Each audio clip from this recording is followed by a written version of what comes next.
चलते हुए वक्त और राजधानी एक्सप्रेस सी भागती हुई जिंदगी में आज का सफ़र तय करके मैं घर पहुंची ही थी कि मेरे फ़ोन की घंटी बजी। हेलो। हाँ हेलो बेटा, घर नहीं आ रही। फ़ोन के दूसरी तरफ मेरी माँ थी, जिसके माथे की शिकन और दिल की घबराहट उसकी लड़खड़ाती आवाज़ साफ बयां कर रही थी। क्या हुआ, आज आपने न्यूज़ में फिर कुछ उल्टा सीधा देखा? मैंने पूछा। ना ना नहीं तो, माँ ने अपने डर के मकान को शब्दों के चादर से ढकने का प्रयास किया। क्या बात है, बताइए ना। नहीं कुछ नहीं, बस घर आ जाओ, अब दिल्ली सेफ नहीं है। मैं जान चुकी थी माँ किस ओर इशारा कर रही है। हाँ बस एक आधा दिन में आ जाऊंगी। मेरा यह कहना मात्र आज उनकी गहरी नींद की दवा थी। 2 दिनों बाद ढलते सूरज के अलविदा से पहले मैंने दिलों के शहर को अलविदा कहा।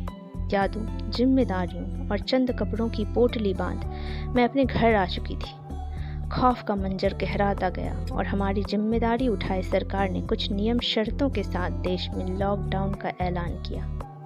21 दिनों का तालाबंद जाने क्यों उम्र भर का नज़रबंद लग रहा था। यही तो चाहती थी मैं, थोड़ा सा वक्त, पर यह खाली वक्त जाने क्यों काटने को दौड़ रहा था।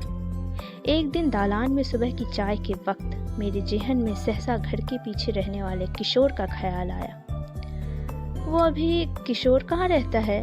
मेरे इस सवाल ने तत्कालिक सन्नाटे को भंग किया।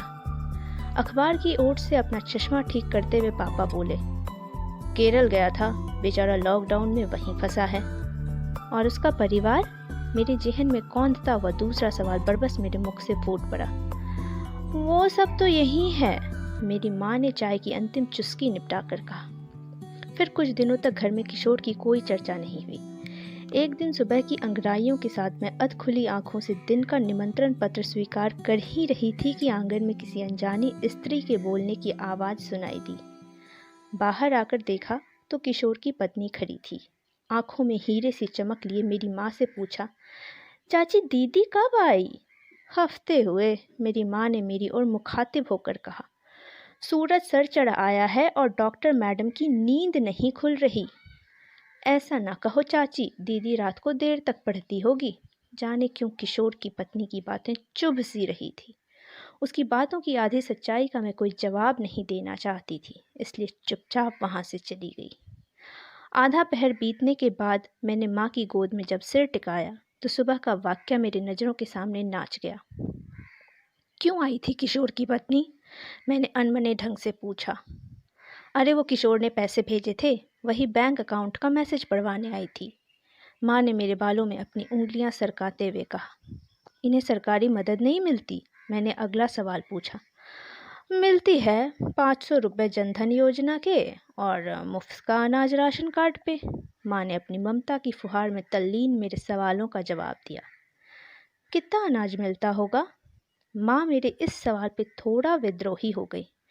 कागजों पर तो इतना मिलता है कि महीनों चले, लेकिन बिचौलियों का पेट इतना बड़ा है कि गरीबों का गला काटकर खून भी पी लेना तो भी ना भरे।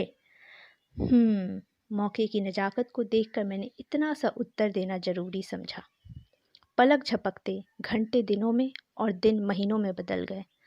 लॉकडाउन 2, 3, 4 में ढिलाई होती गई और रुकी हुई कुछ रेल पटरियों पर दौड़ने लगी। शाम की बत्ती जलाते वक्त मैंने पिताजी की आवाज़ सुनी। अजी सुनती हो, वह किशोर घर आया है, उसकी पत्नी का आना जाना कम करो। उसको क्वारंटाइन सेंटर नहीं भेजा? माँ ने किचन से ऊंचे स्वर में पूछा। अब कहाँ क्वारंटाइन सेंटर है, घर पर ही रहेगा। यह वार्तालाप सुनकर मुझे कुछ अच्छा सा लगा कि चलो अब उसका परिवार सुकून से रहेगा। 3-4 दिन बीत गए। आस पड़ोस से खबर आई कि किशोर को सांस लेने में तकलीफ है। खबर ऊपरी अधिकारी तक भी पहुंची और अंततः एक गाड़ी आई जिसमें से कुछ लोग पीपीई किट पहने हुए बाहर निकले और किशोर को बिठा लिया। घर की छत पर खड़ी मैं उसकी पत्नी के रुदन की साक्षी बनी हुई थी। जाती हुई गाड़ी की धूल परिवार को ठीक होकर लौटने का आश्वासन दे रही थी। 1, 2, 5, 10 और 15 दिन बीत गए। मध्य रात्रि में कोहराम मचा था। चीख ऐसी कि मानो स्वयं आसमान चीख रहा हो। घबराकर मेरा पूरा परिवार उठ खड़ा हुआ। कानों कान समाचार मिला, किशोर नहीं रहा। मैंने मेरी माँ से उसके घर चलने का आग्रह किया, लेकिन माँ ने निषेध में सर हिलाया। सुबह की पहली किरण के साथ मैं खिड़की से झांक रही थी। किशोर की 3 साल की बेटी वास्तविकता से अनजान गुड़ियों में उलझी हुई थी। उसकी चंचल आंखें मेरी तरफ देखने लगीं और तभी धीमे से तीव्र होता हुआ एक स्वर मेरे कानों में पड़ा। यात्रीगण कृपया ध्यान दें, हम कुछ ही समय में नई दिल्ली रेलवे स्टेशन पहुंचने वाले हैं। हम आशा करते हैं आपकी यात्रा सुखद एवं मंगलमय रही। धन्यवाद। दीदी, दीदी, बैग निकालो ना, स्टेशन आने को है। मेरे भाई ने खिड़की की ओर निहारती मेरी आंखों के किनारे पर चुटकी बजाकर कहा। हाँ हाँ, निकालती हूँ। मैंने वास्तविकता में पलायन किया। क्या सब कुछ सामान्य है? मैंने खुद से पूछा। मेरे मन ने उत्तर दिया, हाँ बिल्कुल। क्या किशोर के परिवार का सन्नाटा भी? अब मैं भी खामोश थी, मेरा मन भी। ट्रॉली खींचते हुए मैं स्टेशन पर पहला कदम रख रही थी और मेरा मन किशोर की बेटी की आंखों के स्टेशन पर रुका था। धन्यवाद।